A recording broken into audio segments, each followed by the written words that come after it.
O GRESG apresenta Estudo Sistematizado da Doutrina Espírita, ESD. Vamos juntos aprender sobre a obra A Gênese, de Allan Kardec, com Guaraci Silveira.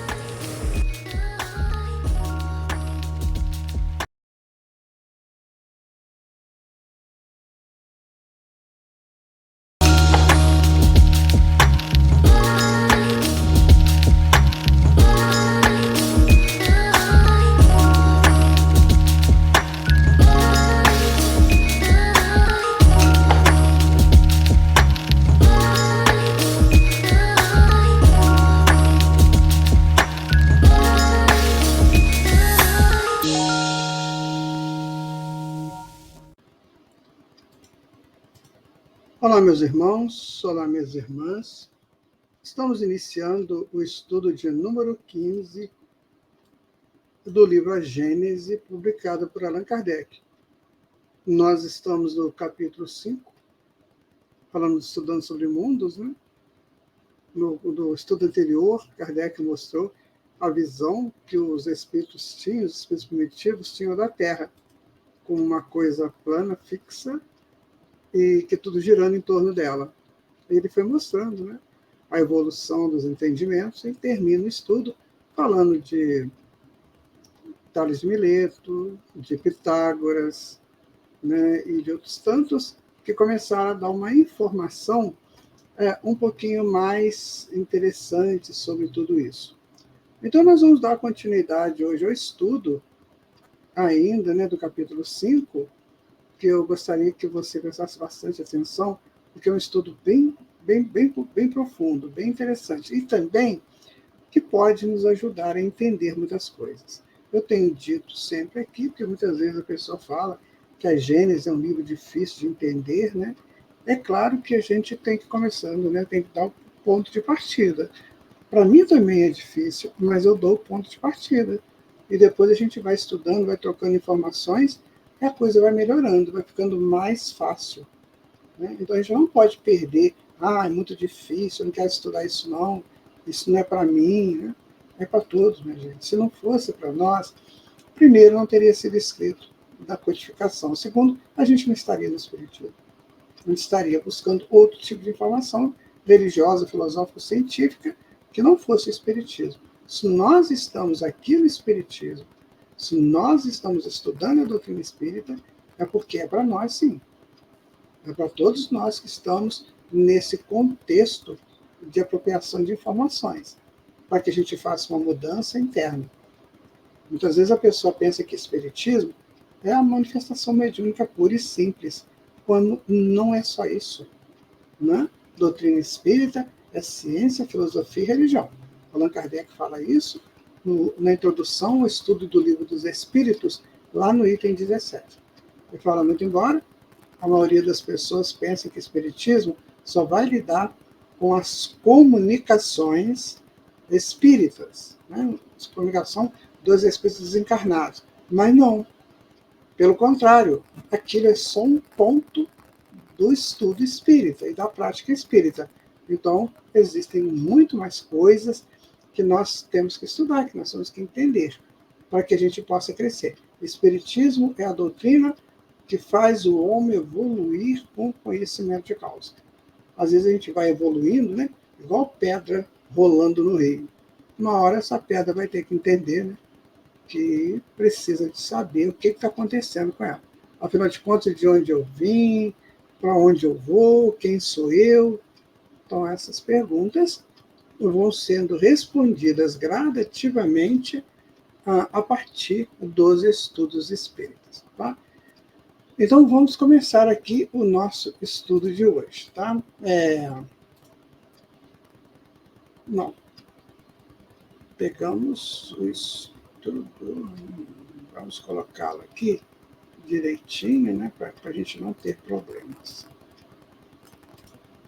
Ó, estudo 15 do livro A Gênese, tá? Sistema dos mundos antigos e modernos. Capítulo 5, nós vamos estudar dos itens 10 ao 14. Né? É o que nosso estudo de hoje. Então, vamos a ele? Tudo bem? Podemos dar continuidade? Ou dar início, como você queira? Bom, pelos anos 140 da era cristã, Ptolomeu, um dos homens mais ilustres da escola de Alexandria, combinando suas próprias ideias com as crenças vulgares e algumas das mais recentes descobertas astronômicas, compôs um sistema que se pode chamar de misto, que leva o seu nome, e que durante aproximadamente 15 séculos foi somente o adotado no mundo civilizado. Então vamos lá. Allan Kardec coloca que o Ptolomeu, que era da escola de Alexandria, lá do Egito, ele criou um sistema. E nós vamos ver qual é o sistema. Né? E que durante 15 séculos isso foi verdade no mundo ocidental. Então, por volta de 1500 e pouco, né? Isso foi verdade no mundo espiritual. Então, nós ficamos 1500 anos seguindo o esquema de Ptolomeu. Qual que seria esse esquema? É isso que nós vamos saber agora. Tá? Então, conforme o sistema de Ptolomeu, a Terra é uma esfera no centro do universo. Observe aqui no canto direito, né? A Terra no centro do universo, tendo a Lua, né? Os planetas e o Sol, tudo girando em torno dela. Isso era o esquema de Ptolomeu. E ela se compunha de 4 elementos: a terra, a água, o ar e o fogo. Isso até hoje é estudado, são sólidos platônicos. Ainda você acresce aí o éter, né, que é o dodecaedro. Então você tem a terra, né, que é o cubo, você tem a água, que é o isodaedro, né, você tem o ar, que é um poliedro também, o fogo, né, que é o tetraedro, e tem o dodecaedro, que é o éter. Então, esses poliedros, eles foram estudados por Platão, né, nos seus diálogos. Você tem lá o estudo de Platão, principalmente no diálogo com Timeu. Então, ele vai falar dos sólidos platônicos. Então, o Ptolomeu dizia, olha, o negócio é o seguinte, a Terra está no centro, próximo a ela está a Lua, depois Mercúrio, Vênus, depois é que vem o Sol, Júpiter, né, Marte e por aí vai. Então você vê que era um esquema que não é real. Mas, gente, 1500 anos, isso foi ensinado nas escolas lá, digamos, da Grécia, nas primeiras escolas do Ocidente, né? As universidades, isso aí é estudado. Você vê que se nós formos estudiosos lá, formos alunos dessas escolas, isso está gravado no nosso inconsciente. Tá? Então, ficou claro para você? Aqui, ó. Olha, Saturno é o último planeta. Só conhecia Saturno, Marte, Júpiter, Vênus e Mercúrio. E a Terra. E o Sol e a Lua. Era isso que eles entendiam, né? De sistema, do sistema solar.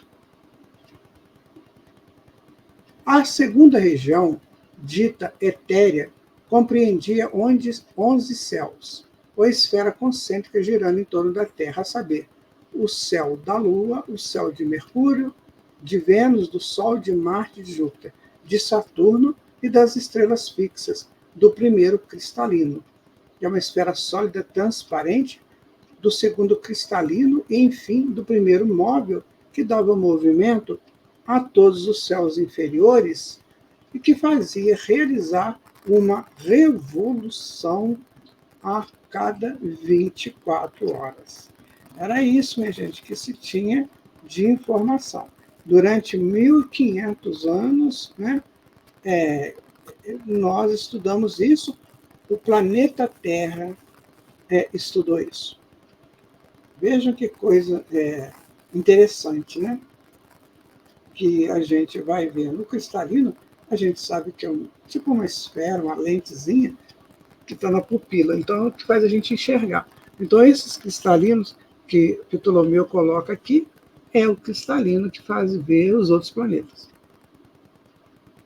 Vejam vocês. Isto, olha, já era, de alguma maneira, um avanço. Muito melhor do que a Terra plana e tudo girando em torno dela e só ela soberana. Aqui ainda a Terra está no centro, mas aqui já tem órbitas. Né? Já começa a estudar órbitas, que hoje é o que define a estrutura do sistema solar, são as órbitas. Não é? É muito bom, gente. Muito bom saber tudo isso. Então vamos continuar aqui, olha. Além dos 11 céus estava o empírio, que é a morada dos bem-aventurados, assim nomeada do grego pir, ou pira, que significa fogo, porque se acreditava que essa região resplandecia de luz como fogo. Está aqui uma região, essa aqui da direita, da parte direita embaixo, né? Que está aí o empírio, que era uma região de luz, uma região assim extremamente própria, né, para espíritos iluminados, para eles viverem ali. Mas eles não explicavam que espíritos eram esses, se eles eram criados assim diretamente assim por Deus, ou se eles fizeram evolução, não sabia disso. Hoje nós sabemos. A doutrina espírita está nos ensinando isso. Nós estamos em processo de evolução e chegaremos à qualidade e à qualificação desses espíritos um dia. Agora, que vamos morar no empírio, depende.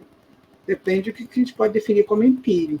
Um lugar fixo, uma morada fixa ou um estar empírico. Né? Um estar iluminado. Penso o seguinte, que é um estar iluminado. Eu não sei o que você acha. Mas não é um lugar, né, que a gente vai mudar para lá que nem mudou para a Terra, ou que nem vive na Terra e muda de lugar. Não. É um lugar, é um estado de espírito. Então nós vamos chegar, sim, a esse estado de espírito. Então as informações ainda não eram completas, mas tinha algum ponto de referência que a gente podia tentar entender. Né? Item 11, olha lá.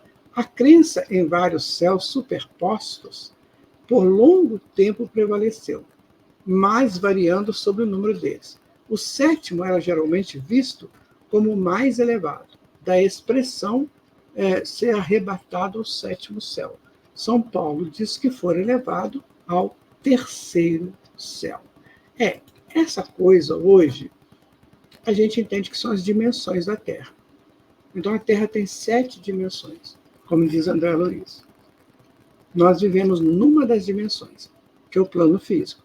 Mas tem trevas, abismo, umbral, tem a dimensão da ciência, da tecnologia, das artes.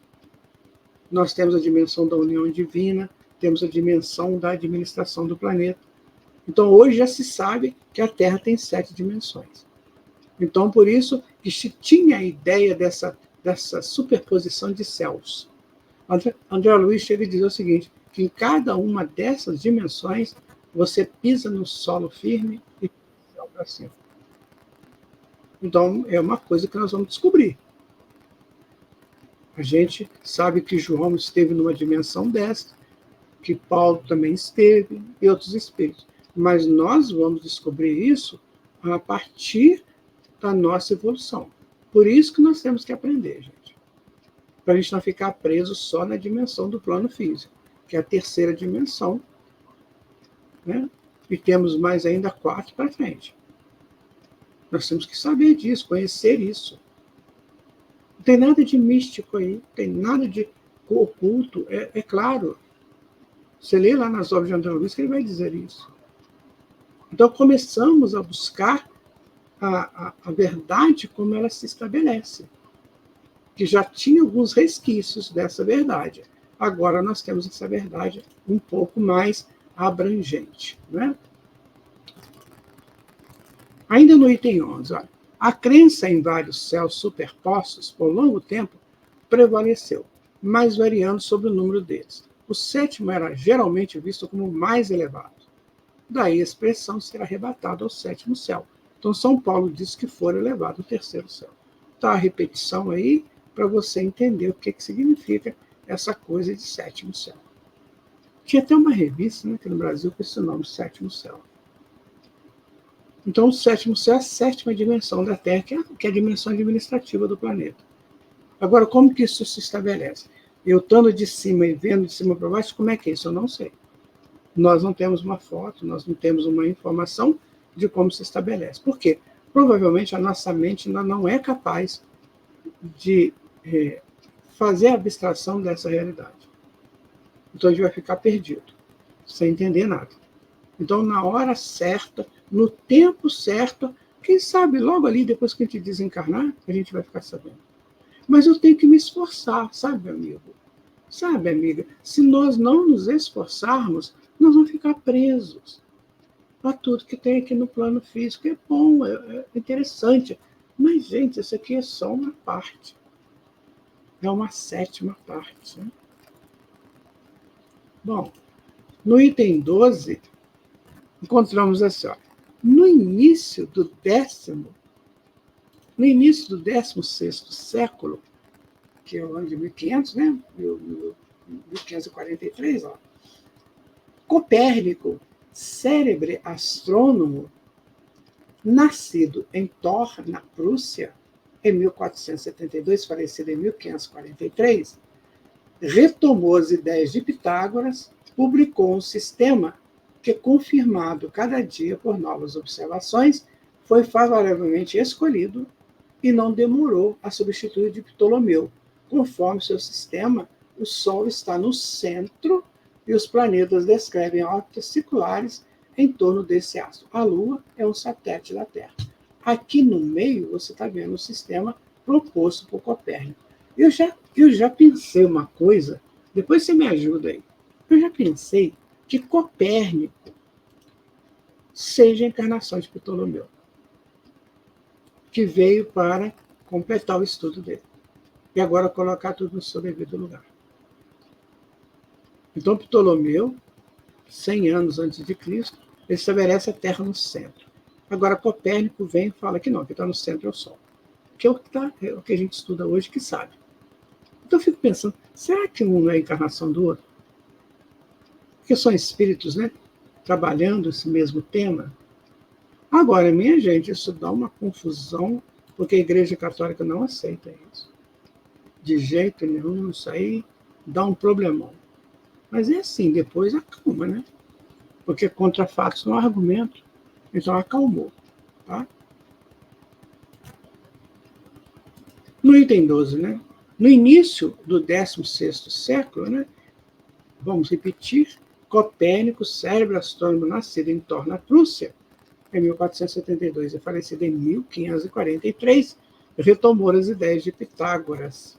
Publicou um sistema que é confirmado cada dia por novas observações, foi favoravelmente acolhido e não demorou a substituir de Ptolomeu.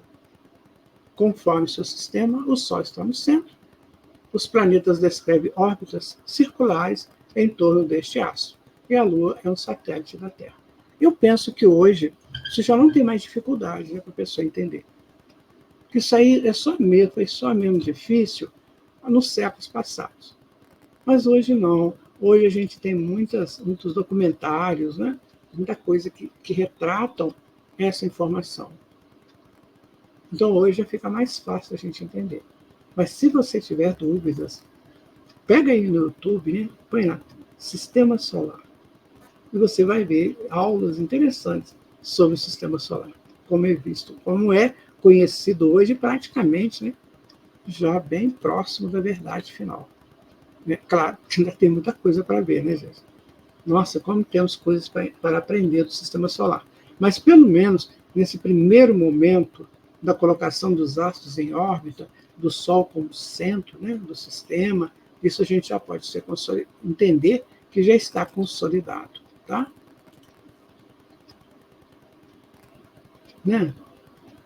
Então, dando continuidade, né, as estrelas não mais estavam confinadas em uma zona da esfera celeste, mas irregularmente disseminadas no espaço sem limites.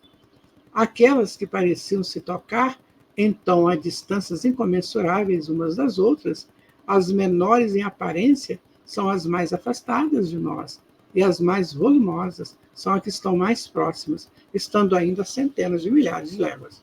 Ele coloca léguas, né? Hoje a gente trabalha anos-luz, ou então unidade astronômica. Né? Então, quer dizer, aí foram vendo que aquelas estrelas, né, que eram aqueles pontinhos luminosos lá no céu, que eram lanternas de cristal, né? Agora não, agora são astros que estão brilhando, né, de acordo com a sua distância entre nós e elas. Né? E muitas vezes a gente olha uma estrela dessa e já nem existe mais. Já até acabou. Porque o tempo que ela percorre, essa luz demora para chegar na Terra, né, de milhares de anos-luz, um ano-luz, um segundo, a luz caminha 300 mil quilômetros por segundo. Então você vê a quantidade dessas distâncias, às vezes esse astro já nem existe mais. Agora você fica pensando, e aí, o que nós vamos fazer com essa informação? Tudo, sabe por quê? Porque um dia nós vamos saber isso tudo. Nós vamos transitar nisso tudo. Vamos entender a proposta de Deus para a criação. Por isso que nós temos que começar. Temos que ter um ponto de partida. É esse o nosso ponto de partida. Né? Aí, os grupos aos quais foi dado o nome de constelação, isso foi feito na Suméria, tá? A Suméria que deu esses nomes. Assim, eles faziam, ligando pontos, né? Eles imaginavam que parecia com um escorpião, que parecia com alguma coisa parecida com um leão, né? Com a imagem de uma virgem. Então, eles iam fazendo essas ligações e dando nome às constelações. Tá? Não quer dizer que elas estavam juntinhas, não, tá, gente? Pode ser que elas estavam muito afastadas umas das outras. Pode ser não, estão, né, afastadas umas das outras. Então, os grupos aos quais foi dado o nome de constelação apenas são conjuntos aparentes causados pela distância, efeito de perspectiva, como em compondo à vista daquele que esteja em um ponto fixo, luzes dispersas em uma vasta planície, ou as árvores de uma floresta. Mas este amontoado não existe jamais, em realidade. Se pudesse transportar a região de uma dessas constelações, à medida que se aproximasse, a forma desapareceria e novos grupos se desenhariam à vista. Eu não sei se você já parou para perceber, a gente vê as formações das nuvens, né? Aí você fala, nossa, parece um urso, parece uma catedral, parece não sei o quê. E é muito interessante, né? A gente vê muita formação de nuvens. Certa feita, eu estava viajando e estava viajando de avião e estava muita nuvem, né? Eu falei assim, olha, eu estou passando no meio dessas formas. Chegava lá, era uma coisa nublada, não tinha forma nenhuma. Então, a distância é que faz a gente imaginar que aquilo seja semelhante a tal coisa. Mas, se a gente, por exemplo, você tem o Cruzeiro do Sul, né? São 5 estrelas e tal, fazendo uma cruz. Se a gente for lá, você vai ver que elas dispersam, você não sabe a geração. Aí justifica, quando Jesus pergunta para Hilel, né? Quando Jesus esteve aqui na Terra, em 1375, com a comitiva dele, né? Ele veio em espírito, claro. E aí ele pergunta, ele está aqui na América, ele pergunta para Hilel, onde que nessa região se vê no céu o símbolo do meu martírio aqui? Aí a pessoa pergunta, mas Jesus não sabia onde fica o Cruzeiro do Sul? Não, porque a visão dele é visão cósmica. Ele não sabe colocar as coisinhas que nem a gente põe, não. Ele não tem essa visão, ele tem a visão do todo. Então Jesus tem essa visão. Então se a gente pegasse uma nave aí, que tivesse essa velocidade e tal, e chegasse lá no Cruzeiro do Sul, a gente não ia ver também, não. Entendeu? Então essa visão que a gente tem de constelação, aquela coisa, é uma visão à distância. Que elas estão girando, mais ou menos, então ela gira, aquele conjunto gira, mais ou menos juntos, né? Mas à distância. Vê que coisa grandiosa que é isso? Coisa extraordinária, né, gente? Impressionante. Desde então, estes grupos só existem na aparência, na significação de que uma crença vulgar supersticiosa a ela atribuída é ilusória e suas influências só poderão existir na imaginação. Sim, É com a imaginação que a gente vai aprendendo as grandes lições. Não é assim? Eu gosto muito da história do Monteiro Lobato, quando ele fala do Perlim-Pim-Pim. Não sei se vocês se lembram do pozinho mágico, né? Quando ele jogava o pozinho mágico, tudo acontecia. A imaginação. Então, quando você põe a imaginação em algo, você dá vida àquele algo. E, de repente, ele acontece. Então, é muito interessante a pessoa trabalhar isso. É evidente que dá a impressão que isto é uma proposta só para espíritos do nosso nível evolutivo. Os espíritos superiores, não. Eles trabalham de outra maneira, mas para nós isso é muito importante. Então, eu me imagino um estudioso profundo do espiritismo. Por quê? Porque aquilo me toca, e aí eu vou começar a estudar, a partir da minha vontade, da minha imaginação. Então, esse conjunto estelar ali, né, que forma uma constelação, é uma imaginação, mas que me leva a tentar entender o movimento dos astros. Veja que interessante. E isto, hoje já se sabe que é assim, mas isso alimentou o conhecimento científico da humanidade há mais ou menos 6.000 anos. Que coisa bela! Que coisa interessante. Não é? Então, tudo é dado no momento certo, na proporção exata. Tudo dado por Deus revelado, né? Para distinguir as constelações, dá-se a elas os nomes tais como Leão, Touro, Gêmeos, Virgem, Balança, Capricórnio, Câncer, Órion, Hércules, Grande Úrsula, ou Carruagem de Davi, Pequena Ursa, Lira, etc.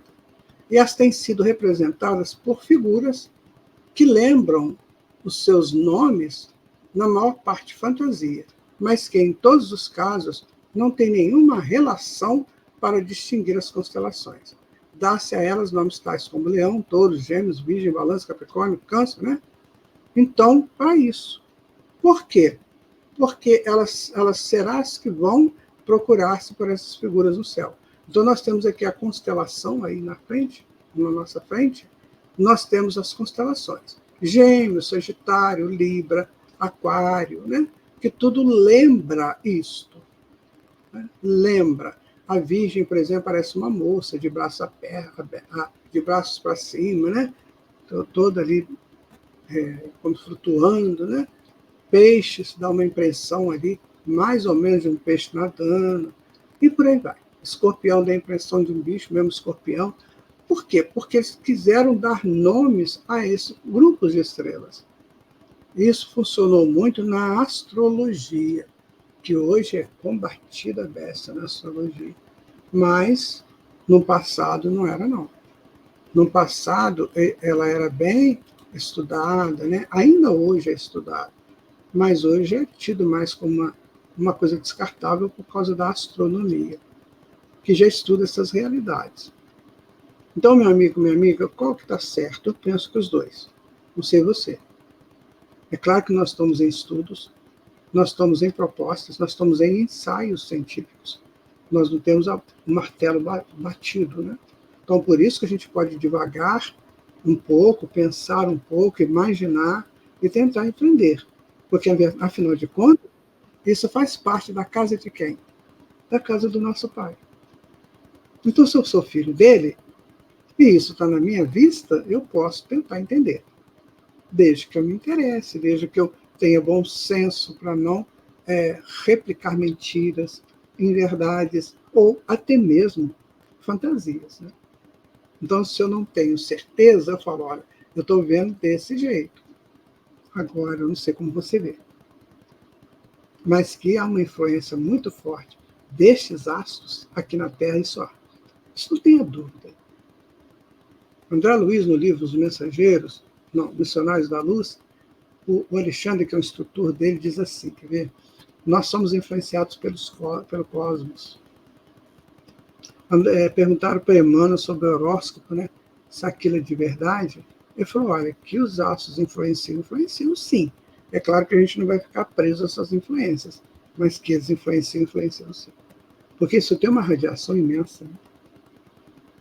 E dependendo, né, da minha captação pela glândula pineal, pelo chakra coronário, então eu posso sim, ser influenciado por esses astros, que se estudava na astrologia. Mas no futuro, isso aí vai ser bem explicado, né? Depois que passar essa tormenta toda que nós estamos vivendo aí nesse final de transição, ao que passar isso tudo, nós teremos grandes instrutores aqui para nos informar. Por isso que vale a pena lutar para ficar na Terra. Receber a terra que o Senhor Deus está guardando para nós, que a gente possa merecer essa terra. Então vamos perdoar, não vamos guardar ressentimento de ninguém, mágoa, e vamos acabar um pouco com essa questão do poder, né? Do ouro. Tem gente que vive em função disso, poder, ouro, gula, né? Nossa, gula então, e a luxúria. São 4 tópicos que não vão deixar o homem ficar aqui. Então vamos trabalhar isso em nós. Poder, ouro, gula e luxúria. Até que, como é que eu relaciono com esses 4 itens? Né? Porque isso cria uma força muito grande dentro da gente. Que a geometria sagrada chama de toro.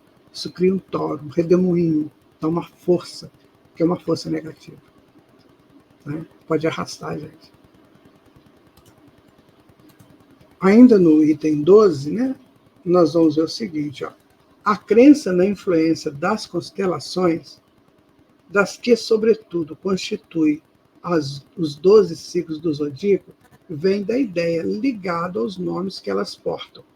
Se a que é chamada leão tivesse sido chamada de asno ou ovelha, ter-lhe-iam certamente atribuído uma outra total influência. Aqui do lado, nós vamos ter aí o zodíaco, né? Que é quando a Terra gira em torno do Sol, ela vai passando por esses quadrantes aí. Sagitário, Capricórnio, por isso que os signos mudam por meses, né? A cada mês é um signo, que completa os 360 graus de giro da Terra em torno do Sol. Ele vai passando ali. Então, quem nasceu no signo de Touro, por exemplo, aí tem uma explicação, né, da influência dos astros para ele, quem nasceu em Gêmeos e por aí vai. É um estudo, gente, a gente não pode descartar isso. Eu sou muito, assim, muito cuidadoso com essas coisas, sabe? Quem fez isso foram estudiosos que não tinham pretensão nenhuma de ser melhor que ninguém. E só queriam informar.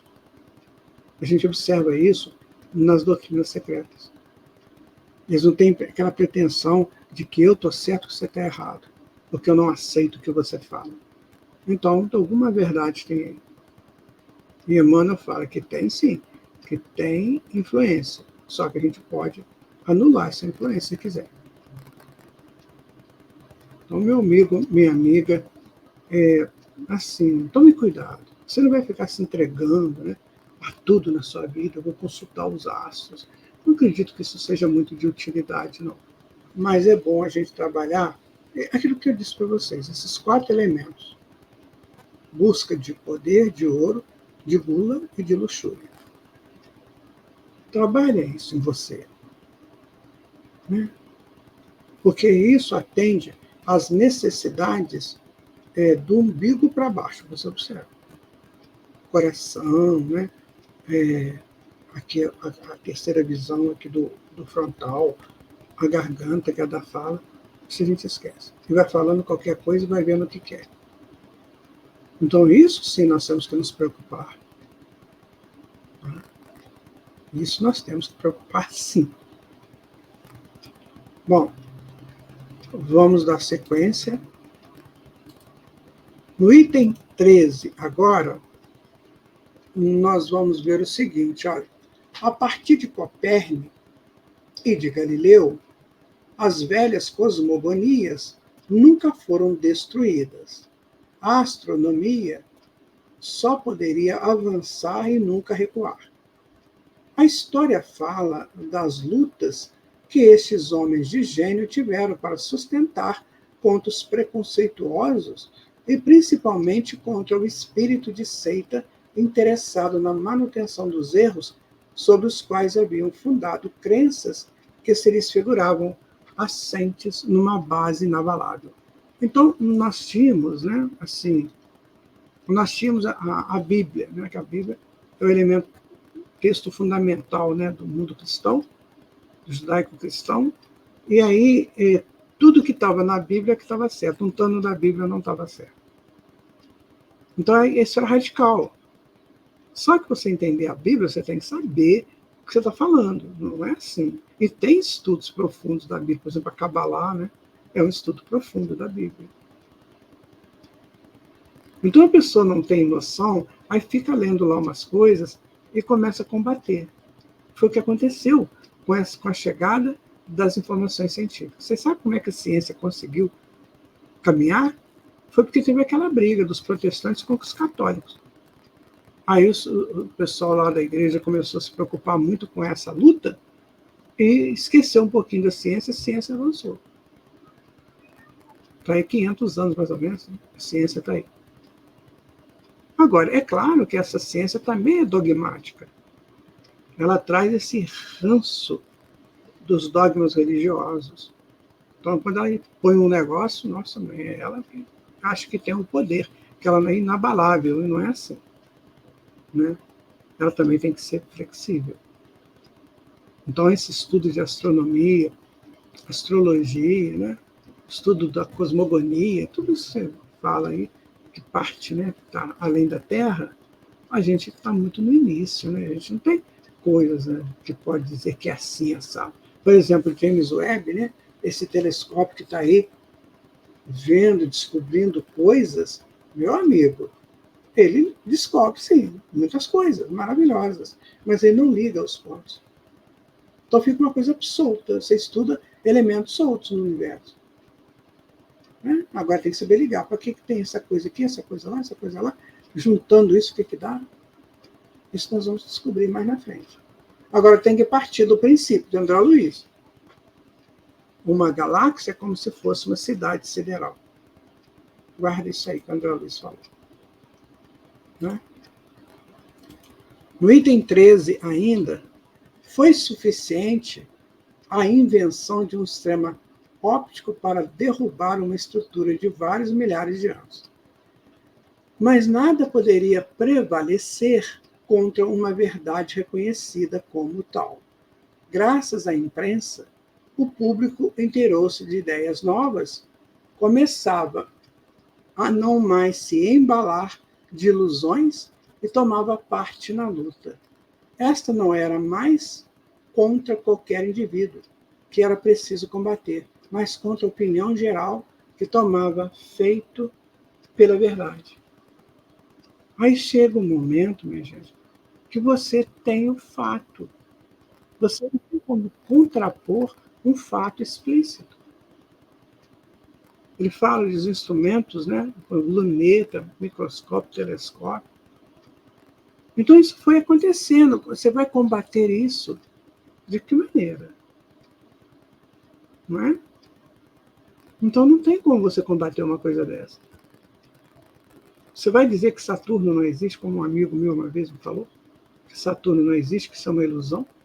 Hoje você tem fotos de Saturno, você tem a órbita dele, você tem estudos muito fortes em cima da existência de Saturno, e se ele não existisse, o sistema seria capenga. Então nós temos esse avanço. De 1540 e poucos para cá, quando o Copérnico, né, ele estabeleceu essa nova função do Sol no centro, né? Aí nós temos muitos avanços. Agora, como é que eu estou em relações? Você já parou para pensar como é que você vê isso?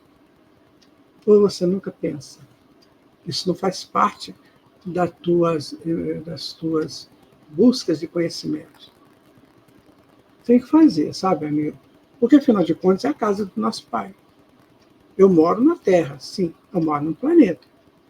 E esse planeta me dá uma casa para morar, temporariamente, que depois também eu vou perder isso. Mas eu quero saber como é que é a casa do meu pai, como é que essa casa se estabelece. É isso que a gente tem que começar a pensar, sabe? Para a gente começar a avançar. Então eu sou quem nesse contexto? Eu sou filho ou filha de Deus, vivendo num posto, num lugar que me é dado temporariamente pelo meu merecimento de ser filho de Deus, filha de Deus. Tem que partir por aí. Temos que começar a pensar assim, para que a gente possa se valorizar. Senão a gente não passa de um objeto na mão dos outros, que usa da gente do jeito que quiser. Não teve a servidão, a escravidão? Usavam as pessoas do jeito que queriam. É claro que a pessoa entrava no clima para isso acontecer. Ela não se cuidava, ela fazia coisas erradas, se complicava perante a lei, aí a justiça vem, a justiça divina. Não, você tem que se arrumar. Então você escravizou gente, agora você vai ser escravo.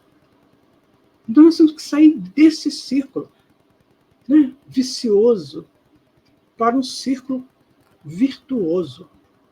Agora tem que conhecer. Conhecereis a verdade que ela vos libertará. Né?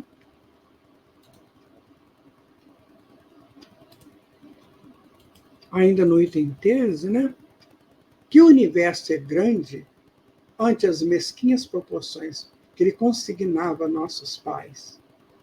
Que a obra de Deus é sublime quando é vista efetuar-se conforme as eternas leis da natureza, mas também com relação a tempos, a esforços de gênio, a devotamento, foi necessário para abrir os olhos e arrancar, enfim, a venda da ignorância. É isso que nós estamos dizendo para vocês, sabe, gente? Cuidemos de nós. Cuidemos dos nossos avanços espirituais. Não dá mais para você olhar para o céu e ver a estrelinha fechando a abóbora da terra. Não dá. Não dá mais para você ver planeta errante. Agora você vê casas, residências. Como diz no Livro dos Espíritos, né? Cada globo desse foi, é ou será habitado. Então agora nós vemos casas do Pai oferecendo moradias a determinado grupo de espíritos. Isso é um avanço. E avançamos além da ciência, porque a ciência acha que não. Que não tem vida em Marte, que não tem vida não sei aonde, porque não tem água. Meu Deus, até que ponto isso vai ser padrão, né, da ciência? Eu acredito, sinceramente, que os cientistas não acreditam nisso. Não. Mas eles falam, né? Deve ser um padrão. Você já viu jogador de futebol da entrevista? Eles falam mais ou menos a mesma coisa. Fiquei sabendo, né, um amigo que milita nessa área, que isso é combinado entre eles. Nós sabíamos que o jogo ia ser difícil, nós sabíamos, não sei o quê, geralmente é a mesma coisa. Então parece que os cientistas também têm um padrão para dar suas entrevistas. Então, como eles não podem provar a vida em outros planetas, pelos instrumentos que nós temos, né, que são ainda tacanhos perante essa grandeza, então eles falam juntos, então não tem vida. Que é muito mais fácil. Agora, se você perguntar pela lógica, então para que existe tudo isso? E só a Terra tem vida. Eu já cheguei mesmo a ver um documentário lindíssimo sobre a criação do sistema solar. Eu estava encantado com o documentário. Quando de repente a pessoa lá fala, né? Então, dentro desse texto, não sei o quê, as forças foram se unindo, para lá, e só a Terra conseguiu vida para abrigar pessoas. Eu falei, meu Deus, você perdeu tudo que você fez. Então, você acha que Júpiter, essa grandeza dele, cabe 1000 terras lá dentro de Júpiter? Você acha que Saturno, com essa beleza dos anéis, das luas, Urano, Netuno, isso aí é para quê? Ainda está naquela história que é para enfeitar minhas noites? O zimbório para enfeitar as minhas noites aqui na Terra? Não, não dá, né, minha gente? É claro que nós ainda não temos as informações perfeitas e confirmadas de como funciona a vida lá. Mas porque não merecemos ainda também, né? Fiquei sabendo que tem gente que fala que tem ouro em profusão nesses astros aí e que o homem está pensando uma maneira de explorar esse ouro. Olha, gente, que absurdo. Que coisa lamentável. Lamentável. Então eu vou invadir a casa dos outros para roubar a coisa dos outros? Será que o homem não deixa essa peia de ladrão? Claro que tem exceções, graças a Deus tem. Mas será que vão? Até quando eles querem isso? Eu vou roubar o ouro da lua, que a lua é cheia de ouro. Eu vou lá roubar o ouro da lua, mas lá deve ter habitante. Eu vou lá e vou invadir, sai fora que eu estou roubando. Ah, não, gente, está na hora de pensar um pouquinho mais seriamente. Olha, ou a gente faz isso, ou as nossas surpresas desagradáveis serão muitas quando a gente retornar ao plano espiritual. E vamos retornar. Então, eu preciso pensar. Né? Preciso pensar. No item 14, né? A via estava daí para frente aberta, onde ilustres e numerosos sábios iriam entrar para completar a obra delineada. Kepler, na Alemanha, descobre as célebres leis que levam seu nome, e com auxílio das quais ele reconhece que os planetas descrevem não órbitas circulares, mas elipses, onde o Sol ocupa um dos focos. É isso aqui. Então, a gente acha que é assim, tudo certinho, né? Que o Sol está no meio e os planetas giram em torno dele, tudo certinho, mas não é. Tem elipse que faz aquela volta longe, né? Apogeu, perigeu, né? Apogeu bem distante, perigeu mais perto, e aí os planetas giram assim, fazendo essa elíptica. Porque é desta maneira que funciona. É desta forma que vai funcionar mesmo. Perfeito. É claro que a ciência tem explicação para isso. Graças a Deus que já tem. Equações, eles chegam a ver essa necessidade. O grande vulgo não sabe. Nem sabe o que é ser por elíptica. Né? O que é apogeu, o que é perigeu. Né? Então, quando o Sol está aqui, faz aquela volta, né? Faz aquela volta mais distante do Sol, depois faz uma volta mais próxima do Sol. É assim que funciona. Isso foi Kepler, né? No século XVII, por aí, século XVI, XVII, que descobriu isso. Então, foi aberto o caminho. Agora vamos entender como é que funciona. Então, olha o que é o livro A Gênese, gente. Olha o que ele nos leva a pesquisar. Nos leva a buscar esses estudos. Por que Kepler descobriu isso? Quais foram os meios que ele utilizou, né, para descobrir essa coisa? Então, se a gente estiver interessado, abre-se um campo muito grande para o nosso estudo. Né? Newton, na Inglaterra, descobre a lei da gravitação universal. Laplace, na França, cria a mecânica celeste. A astronomia, enfim, não é mais um sistema fundado sobre conjecturas ou probabilidades, mas uma ciência estabelecida sobre as bases as mais rigorosas do cálculo e da geometria. Assim se encontra assentada uma das pedras fundamentais da Gênese. Então você observa, né? Você observa o seguinte, que assim como a astronomia conseguiu resolver, desvendar esses mistérios aí do universo, mecânica celeste, lei da gravidade, né? Afélio, periélio, apogeu e periélio. Então, se descobriu tudo isso. O que ela não vai descobrir mais? Talvez daqui a poucos anos, né, ela já está dizendo, olha, realmente tem vida em Marte, tem vida em Vênus, só que é diferente da nossa vida. Lá as pessoas não têm necessidade da água que nós temos aqui, mas tem a vida lá também. Então daqui a pouquinho estão descobrindo isso também. Então não está nada fechado, foi o que eu disse. Ainda não está batido o martelo. E Allan Kardec abre o estudo também. É como se ele nos levasse para uma sala de aula, colocasse, olha, a gente está aqui, o que nós temos hoje. Daqui para frente vai mudar. E você pode ser o motivo dessa mudança, a partir das suas convicções. Veja como é que é interessante. Né? Então, nós estamos encerrando, né, o nosso estudo de hoje.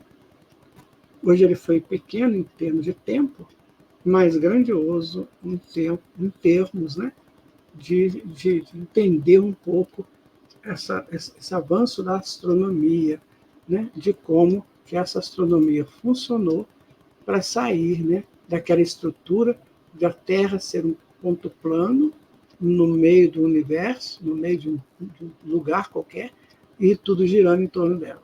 Então, Kardec trabalha esse movimento, que agora não. Agora nós sabemos que o Sol é o centro e que os planetas fazem uma órbita elíptica, né? Tem um apogeu, um perigeu, tem as estações do ano aqui na Terra, porque ela é inclinada, ela gira inclinada, então ela modifica os raios solares nos hemisférios à medida que ela vai girando inclinada. E assim vai. Então hoje temos muitas informações, muitas, e que serão mais avançadas na frente. Então, minha gente, é isso aí, olha. Continuaremos no próximo estudo de número 16, que aí nós vamos entrar no outro capítulo, que é o capítulo 6, uranografia geral. Às vezes, deixa eu dar um toque aqui, eu às vezes fico vendo espíritas falando, né, que o espiritismo tem que ser reformulado, né? Se escuta muito. O espiritismo precisa ser revisto, né? Os termos foram do século XIX e tal. Mas, gente, isso aqui é do século XIX. Uranografia vem de Urano. Urano era considerado o deus que caminha nos céus. E há o estudo dessa estrutura dos céus, né? Então, chamava uranografia. Depois mudou, passou para astronomia. E qual é o problema? Qual é o problema? Pode ser que daqui a, sei lá, um século, não é mais astronomia, é um outro nome. Então nós vamos desmanchar tudo aquilo que esteja com o nome de astronomia. Então nós temos que tomar cuidado, sabe, gente? Tem muitos espíritas que querem ser superior a Kardec. Eles entendem que Kardec está ultrapassado. Meu amigo, para colocar um estudo desse em pauta, não pode estar ultrapassado, não. Não sei se você concorda comigo. Um estudo dessa grandiosidade, que é o da Gênese, não pode estar ultrapassado. E você vai ver aqui no estudo do capítulo 6, coisas impressionantes, coisas interessantes, que Kardec vai falar das estrelas fixas, vai falar das galáxias, né? Vai mostrar a constituição do universo, e que, com certeza, os avanços que nós temos hoje só consolidam aquilo. Então, é isso, né? Então, nós vamos estudar, né, na orografia geral, capítulo 6, né? E nós hoje estudamos a Gênese, capítulo 5, itens de 11 a 14. E terminamos o capítulo 5 hoje. Tá? Espero que você esteja gostando deste estudo, sabe, gente? Nós estamos tentando, dentro da nossa limitação, colocar alguma coisa que chame atenção. Então, nós buscamos nesse estudo algo que nos chame a atenção para a casa do nosso Pai. Eu coloco isso. Nós moramos na casa de Deus, né?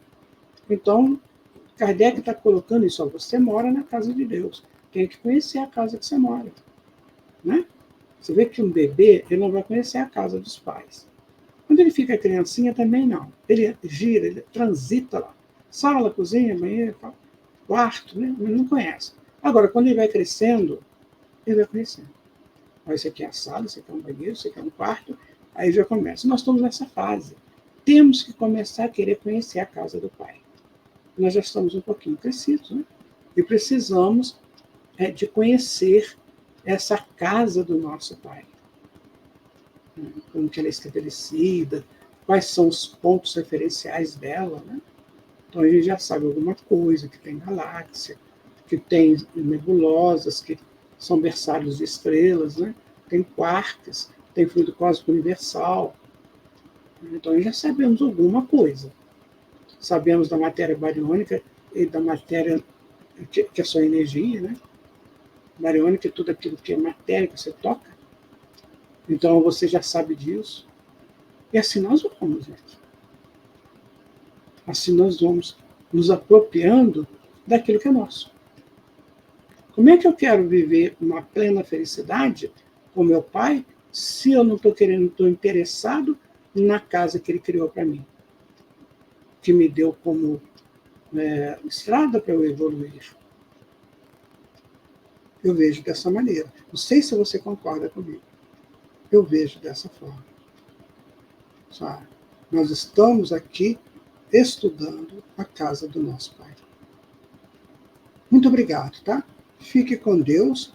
Até o nosso próximo estudo, que, se Deus quiser, será muito, muito, muito interessante. Tchauzinho. Fique com Deus.